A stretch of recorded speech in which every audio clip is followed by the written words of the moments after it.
Assalamu alaikum. Welcome to Nahil Point Zero, where we strip away the market noise to find the technical truth. Let's get to the numbers.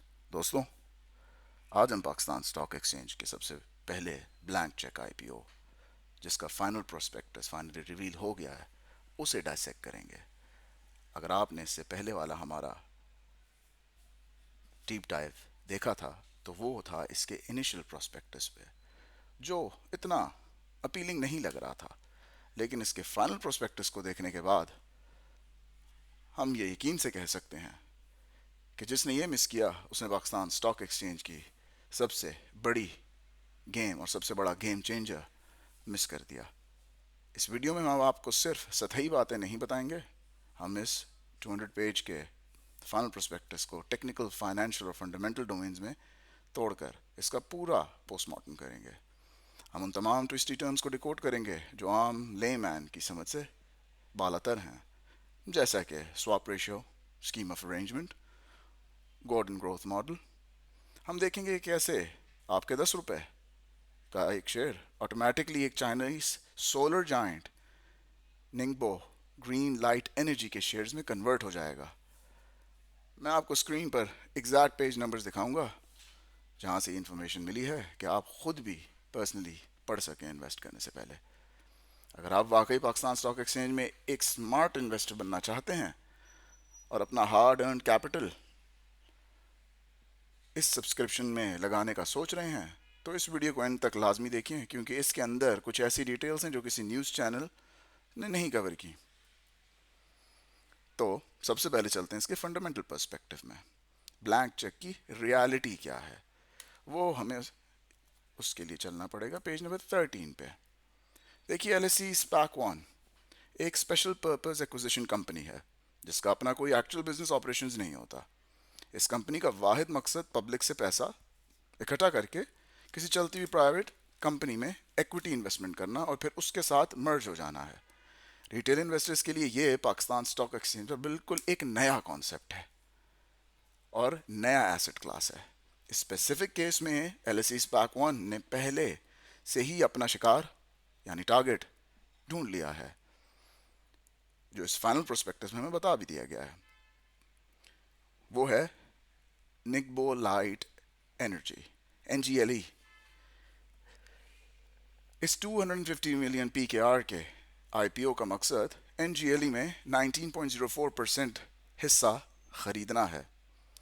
तो यहाँ सवाल ये उठता है कि एक आम आईपीओ के बजाय स्पैक स्ट्रक्चर क्यों यूज़ किया गया। इसका जवाब यह है कि एसपीएसी स्ट्रक्चर एक तेज़ और कॉस्ट इफेक्टिव रास्ता है लिस्टिंग का। एनजीएलई को डायरेक्टली आईपीओ करने में लंबा वक्त लगता, जबकि स्पैक के थ्रू उन्हें गारंटीड कैपिटल और इमीडिएट लिस्टेड स्टेटस मिल रहा है। अब चलते हैं ज़रा इसके फाइनेंशियल पर्सपेक्टिव की तरफ। उसके लिए हम चलते हैं पेज नंबर 19, और ये हमें पता चला है पेज नंबर 19 और 20 पे। इस आईपीओ की सबसे बड़ी फाइनेंशियल अट्रैक्शन इसका pre agreed share swap ratio है।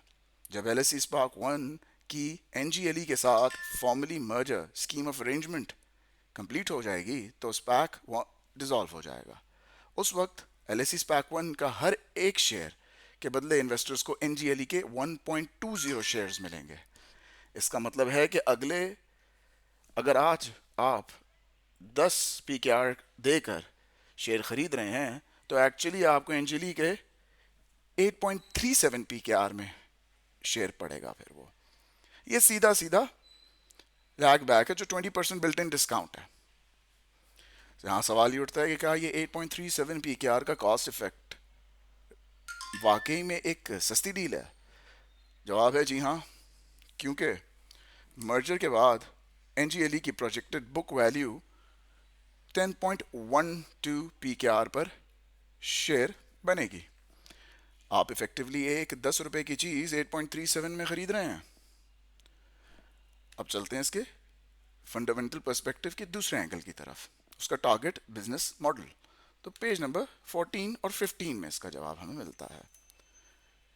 देखिए, निगबो ग्रीन लाइट एनर्जी, NINGBO, जैसे एनजीएलई के नाम से भी जाना जाता है, कोई सोलर पैनल मैन्युफैक्चरर नहीं है, बल्कि ये एक इंजीनियरिंग प्रोक्योरमेंट और कंस्ट्रक्शन ईपीसी कॉन्ट्रैक्टर है।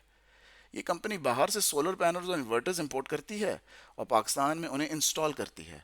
इन्होंने अब तक 300 मेगावाट से ज़्यादा के प्रोजेक्ट्स गवर्नमेंट, मिलिट्री और प्राइवेट सेक्टर के लिए लगाए हैं। इनका मेन रेवेन्यू मॉडल इक्विपमेंट बेचना और उसकी इंस्टॉलेशन और मेंटेनेंस से फीस चार्ज करना है। ये डायरेक्टली पाकिस्तान की एनर्जी क्राइसिस को कैश इन कर रहे हैं। सवाल यहाँ पर यह उठता है कि क्या इनका बिजनेस मॉडल एसेट हैवी है या एसेट लाइट। तो उसका जवाब यह है कि ये एक एसेट लाइट मॉडल है। इन्हें बड़ी फैक्ट्रीज नहीं लगानी पड़ती। इनका सारा मार्जिन सप्लाई चेन मैनेजमेंट और टेक्निकल प्रोजेक्ट एग्जीक्यूशन से आता है। अब यहाँ से हमें जाना चाहिए टेक्निकल पर्सपेक्टिव के जाने, यानी the pre IPO versus public allocation matrix. उसके लिए हमें पेज नंबर 16 और 17 देखना चाहिए। देखिए, इस आईपीओ का टोटल साइज 25 मिलियन शेयर्स है, लेकिन टेक्निकल ट्विस्ट यहाँ पर यह है कि आम पब्लिक के लिए सिर्फ 20% हिस्सा रखा गया है, सिर्फ 5 करोड़। बाकी 80% यानी 20 मिलियन शेयर्स जो 20 करोड़ मालियत के बनते हैं, वो प्री आईपीओ इन्वेस्टर्स, जिसमें एलएसी कैपिटल और दूसरे दाऊद कैपिटल वाले इंस्टीट्यूशनल ब्रोकर्स आपके पहले से ही उठा चुके हैं। इसका मतलब है कि स्मार्ट मनी ने पहले ही इस प्रोजेक्ट को 80% तो एक्वायर कर ही लिया है। आम रिटेल इन्वेस्टर के लिए सिर्फ 50 मिलियन, 5 मिलियन यूनिट्स यानी 5 करोड़ ही अवेलेबल रह गए हैं, जो कि बहुत जल्दी ओवर सब्सक्राइब हो जाएंगे। अब यहाँ सवाल यह है कि अगर 80% शेयर्स पहले ही बिक चुके हैं तो इसका स्टॉक की प्राइस पर क्या असर पड़ेगा। तो आंसर यह है कि यह एक स्ट्रॉन्ग सिग्नल है कि इंस्टीट्यूशंस को वैल्यूएशन पसंद आई है। काम पब्लिक फ्लोट की वजह से लिस्टिंग के पहले दिन इस स्टॉक में काफ़ी ज़्यादा बाइंग प्रेशर और अपर लॉक लगने के चांसेस हो सकते हैं। तो यहाँ से हमें देखना चाहिए कि इसका फाइनेंशियल पर्सपेक्टिव अब कैसा है। तो अब इस एनालाइज करते हैं इसका रेवेन्यू कॉन्ट्रैक्शन। चलते हैं उसके लिए हम पेज नंबर 21 की जानिब। अब इस पेज को ज़रा गौर से देखिए। अगर हम फाइनेंशियल हाइलाइट्स को देखें तो ये एक अलार्मिंग ट्रेंड है जो मोस्टली लोग इग्नोर कर रहे हैं। फिस्कल ईयर 2024 में एनजीएलई का रेवेन्यू 2.11 बिलियन पीकेआर था, लेकिन फिस्कल ईयर 2025 में ये रेवेन्यू 1.71 बिलियन पीकेआर रह गया, और फिस्कल ईयर 2026 में अभी तक 554 मिलियन पीकेआर रिपोर्ट हो चुका है। मैनेजमेंट कहती है कि ये मार्केट वॉलेटिलिटी और कंपटीशन की वजह से हुआ है। इस रेवेन्यू ड्रॉप के साथ इनके ग्रॉस मार्जिन्स पर पे भी 27% से गिरकर 20% पर आ गए हैं। तो फिर यहाँ सवाल आता है कि क्या रेवेन्यू में ऐसी गिरावट आईपीओ इन्वेस्टर्स के लिए रेड फ्लैग नहीं है। तो उसका जवाब ये है, ये एक कंसर्न ज़रूर है। सोलर पैनल की ग्लोबल प्राइसेस गिरने से उनकी ओवरऑल सेल वैल्यू कम हुई है, लेकिन उनको वॉल्यूम बढ़ाना पड़ेगा अपना पुराना प्रॉफिट लेवल वापस हासिल करने के लिए। तो इससे आगे हमें देखना चाहिए कि चाइनीज सप्लाई कंसंट्रेशन रिस्क कैसा असर करेगा। उसके लिए हमें चलना चाहिए पेज नंबर 77 की जानिब। इस पेज को गौर से देखिए। एक बहुत बड़ा एक्सटर्नल रिस्क हाईलाइट करता है ये पेज, सप्लायर कंसंट्रेशन रिस्क।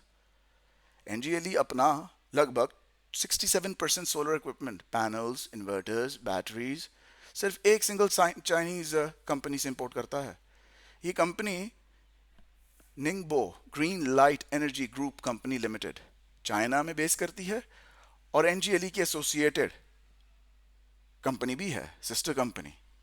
अगर इस सप्लाई चेन में कोई जियोपॉलिटिकल या कमर्शियल मसला आता है तो एनजीएलई का पुराना प्रोजेक्ट एग्जीक्यूशन रिस्क में पड़ सकता है। यह डिपेंडेंस इनकी सबसे बड़ी ताकत भी है और कमजोरी भी। तो फिर जहन में सवाल आता है कि क्या एक चाइनीज सप्लायर पर इतना डिपेंड करना कंपनी के हक में बेहतर है। जवाब यह है कि एक हद तक यह सप्लाई चेन को मजबूत और सस्ता बनाता है, लेकिन अगर चाइना से इंपोर्ट्स पर कोई टैक्स या पाबंदी लगती है तो एनजीएलई के पास फौरन कोई बैकअप प्लान नहीं होगा। यहां से हम चलते हैं फिर से फाइनेंशियल पर्सपेक्टिव की जानिब, वर्किंग कैपिटल और उसका इंस्टॉलमेंट मॉडल। उसके लिए पेज नंबर 80 और 81 में हमें जवाब मिलता है। स्क्रीन पर पेज देखिए। एनजीएलई का बिजनेस मॉडल सिर्फ कैश सेल्स पर नहीं चलता। ये अपने एसएमई और रेजिडेंशियल कस्टमर्स को डिफर्ड इंस्टॉलमेंट उधार पर सोलर सिस्टम्स लगवा कर देते हैं। इस वजह से इनको इनका कैश कन्वर्जन साइकिल बहुत लंबा हो सकता है। Debt turnover ratio 3.5 times है।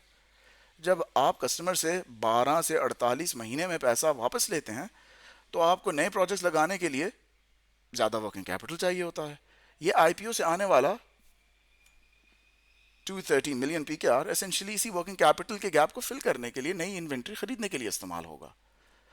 तो यहाँ सवाल हमारे जहन में ये आता है कि इंस्टॉलमेंट मॉडल से कंपनी को क्या मेन खतरा दरपेश है। तो उसका जवाब ये, सबसे बड़ा खतरा क्रेडिट डिफॉल्ट रिस्क है। अगर इकोनॉमिक हालात ख़राब हुए और एसएमईज ने किस्तें बंद कर दी तो कंपनी के बैड डेट्स बढ़ जाएंगे और प्रॉफिट्स वाइप आउट हो जाएंगे। तो फिर आगे हम चलते हैं टेक्निकल पर्सपेक्टिव के कैपिटल रिस्ट्रक्चरिंग एंड डाइल्यूशन की तरफ। उसके लिए पेज नंबर 20 से लेकर पेज नंबर 60 तक हमें चीज़ें मिली हैं। ये पेज 60 पहले देखिए आप। देखिए फिस्कल ईयर 2025 में एंजेली ने एक मैसिव कॉर्पोरेट रिस्ट्रक्चरिंग की। इन्होंने अपने शेयर की फेस वैल्यू 100 पीकेआर से स्प्लिट करके 10 पीकेआर की और नए राइट शेयर्स इशू किए। इस वजह से इनका शेयर कैपिटल 41 मिलियन पीकेआर से जम करके सीधा 150.12 मिलियन पीकेआर पर चला गया। इस एक्सट्रीम डाइल्यूशन की वजह से इनका अर्निंग पर शेयर जो फिस्कल ईयर 2024 में 796 रुपीस था पर शेयर, वो 2025 में 12.79 पीकेआर हो गया। मर्जर स्कीम के बाद ये फर्दर डाइल्यूट होकर 1.37 पीकेआर प्रोजेक्टेड है। तो यहाँ सवाल ये होता है कि इस मैसिव शेयर डाइल्यूशन का आम इन्वेस्टर पर क्या असर पड़ेगा। तो उसका जवाब ये है, डाइल्यूशन की वजह से एग्जिस्टिंग प्रॉफिट ज़्यादा शेयर्स में डिवाइड होते हैं। अगर कंपनी नए नए कैपिटल से तेज़ी से प्रॉफिट्स बढ़ाती है तो आपका डिविडेंड पर शेयर कम हो जाएगा। ये बात देखने के बाद तो फिर हमें प्राइस टू अर्निंग मल्टीपल और वैल्यूएशन जस्टिफिकेशन जहन में आती है। तो चलते हैं उसकी तरफ। देखिए पेज नंबर 64। देखिए वैल्यूएशन को जस्टिफाई करने के लिए कंसल्टेंट्स ने 10x का price to earnings multiple apply किया है। अगर हम फिस्कल ईयर 2025 का ईपीएस 12.79 देखें और 10 का मल्टीपल लगाएं तो पर शेयर वैल्यू 127.88 पीकेआर बनती है। लेकिन मर्जर के बाद वाली प्रोजेक्टेड ईपीएस 1.37 पीकेआर पर अगर हम पीई ऑफ 10 लगाएं तो शेयर की प्राइस 13.69 पीकेआर बनती है। दोनों सूरतों में 10 पीकेआर की फिक्स्ड ऑफर प्राइस एक मैथमेटिकल डिस्काउंट पर अवेलेबल है जो कि वैल्यू इन्वेस्टर्स को अट्रैक्ट कर रही है। जो आपने 80% जो इनिशियली ही स्मार्ट मनी ने इंस्टीट्यूशंस ने एक्वायर कर लिया है उसका सबूत है। लेकिन सवाल तो फिर भी उठता है कि क्या 10x का पीई मल्टीपल इस सेक्टर के लिए फेयर है। तो जवाब यह है कि देखिए पेयर कंपैरिजन जैसे बर्ज क्लीन एनर्जी का पीई लगभग 25x है। इस हिसाब से 10x का मल्टीपल एग्रेसिवली कंजर्वेटिव है, यानी बहुत ही नीचे है, बहुत सस्ता है और आईपीओ को अट्रैक्टिव बनाने के लिए इंटेंशनली लो रखा गया।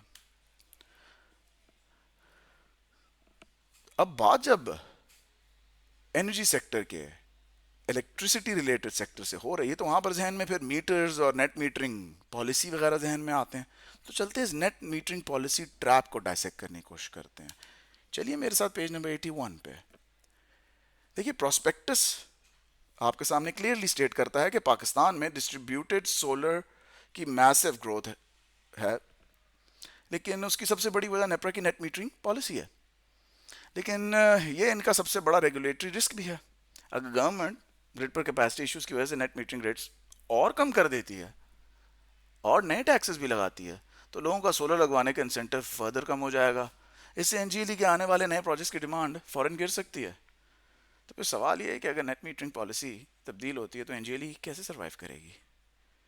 आंसर है, उनको ऑफ ग्रिड और hybrid systems with lithium batteries की सेल्स पर शिफ्ट होना पड़ेगा, जो कि अभी भी महंगे हैं लेकिन अनरिलायबल ग्रिड का वाहिद सोल्यूशन है। चलते हैं इसकी स्कीम ऑफ अरेंजमेंट की तरफ, इसके मर्जर मैकेनिक्स। उसके लिए हम आना पड़ेगा पेज 18 पे। देखिए ये आईपीओ सिर्फ शेयर खरीदना का नाम नहीं है, ये एक लीगल ट्रांजैक्शन का हिस्सा है। आईपीओ का पैसा आने के बाद LSE SPAC 1 Lahore high court में स्कीम ऑफ अरेंजमेंट फाइल करेगी। कोर्ट की अप्रूवल के बाद एलएससी स्पैक वन टेक्निकली ख़त्म यानी डिज़ोल्व हो जाएगी और उसके बाद पीएसएक्स के बोर्ड पर एनजीएलई लिस्ट हो जाएगी और आपके अकाउंट्स में एलएससी स्पैक के बजाय एनजीएलई के शेयर्स नज़र आने लगेंगे।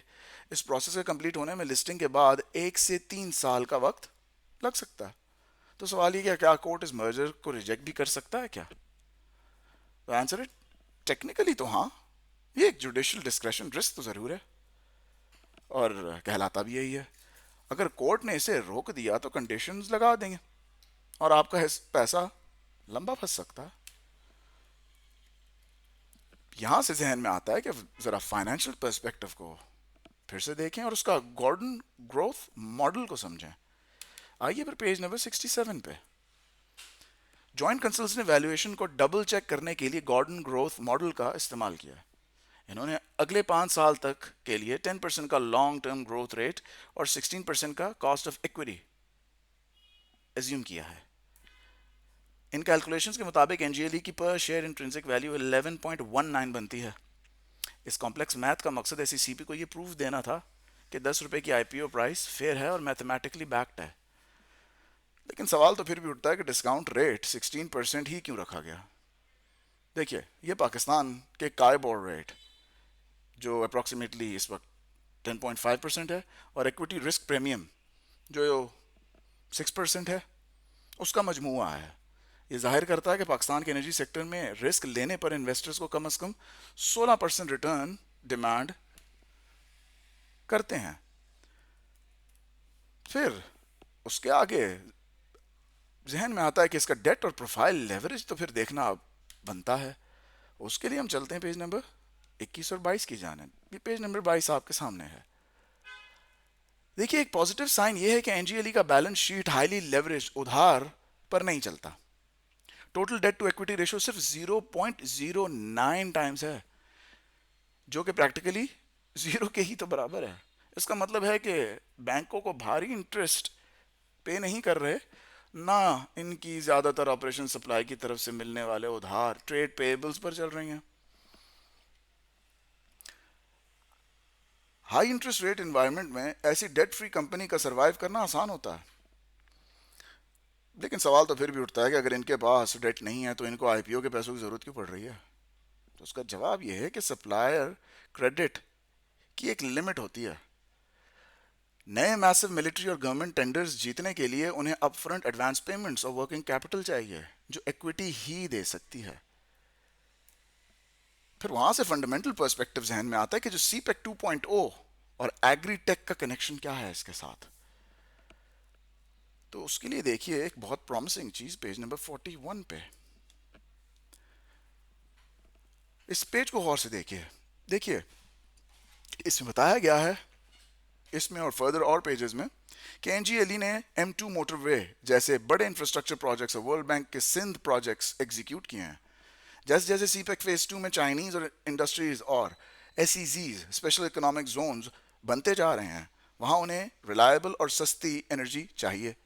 अपने चाइनीज पेरेंट कंपनी के लिंक की वजह से एनजीएलई इन मेगा प्रोजेक्ट्स के टेंडर्स जीतने के लिए सबसे बेहतरीन पोजीशन में है। ये इनकी लॉन्ग टर्म डिमांड आउटलुक को सिक्योर करती है। लेकिन सवाल तो फिर भी उठता है, क्या दूसरी local solar companies in mega projects में एनजीएलई को बीट नहीं कर सकती? तो जवाब यह है कि मुश्किल है, क्योंकि एनजीएलई का चाइनीज पेरेंट कंपनी के साथ डायरेक्ट सप्लाई चेन लिंक उन्हें प्राइसिंग और स्केल में ऐसी एडवांटेज देता है जो लोकल कंपेरेटर्स मैच नहीं कर सकते। तो आते हैं एक फाइनल पर्सपेक्टिव की जाने।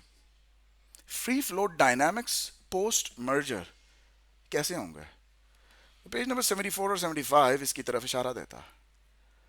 देखिए, किसी भी स्टॉक की वॉलेटिलिटी उसके फ्री फ्लोट यानी वो शेयर जो मार्केट में ट्रेड होने के लिए अवेलेबल होते हैं उस पर डिपेंड करती है। आईपीओ के फौरन बाद एलएससी स्पैक 1 का फ्री फ्लोट लगभग 57% होगा, लेकिन असल गेम मर्जर के बाद होगी। जब स्कीम ऑफ अरेंजमेंट इंप्लीमेंट हो जाएगी तो टोटल इक्विटी यानी एनजीएलई का फ्री फ्लोट गिरकर सिर्फ 19% रह जाएगा, क्योंकि 81% का हिस्सा चाइनीज और लोकल स्पॉन्सर्स के पास होगा। तो फिर सवाल आता है कि 19% का फ्री फ्लोट जो है शेयर की प्राइस पर क्या इम्पैक्ट डालेगा? देखिए, जवाब ये है कि लो फ्री फ्लोट का मतलब है कि मार्केट में सप्लाई कम होगी। अगर कंपनी अच्छी अर्निंग्स पोस्ट करती है तो थोड़ी सी बाइंग से ही कि शेयर की प्राइस बड़ी जल्दी से इजाफा देगी। देखिए, अगर आपको ऐसे डीप डाइव्स फर्स्ट प्रिंसिपल्स पे बेस्ड पसंद हैं तो लाइक करें, शेयर करें, सब्सक्राइब करें और नाहिल पॉइंट ज़ीरो की कम्युनिटी का हिस्सा बने। Until next time, take care. Allah Hafiz. Happy trading.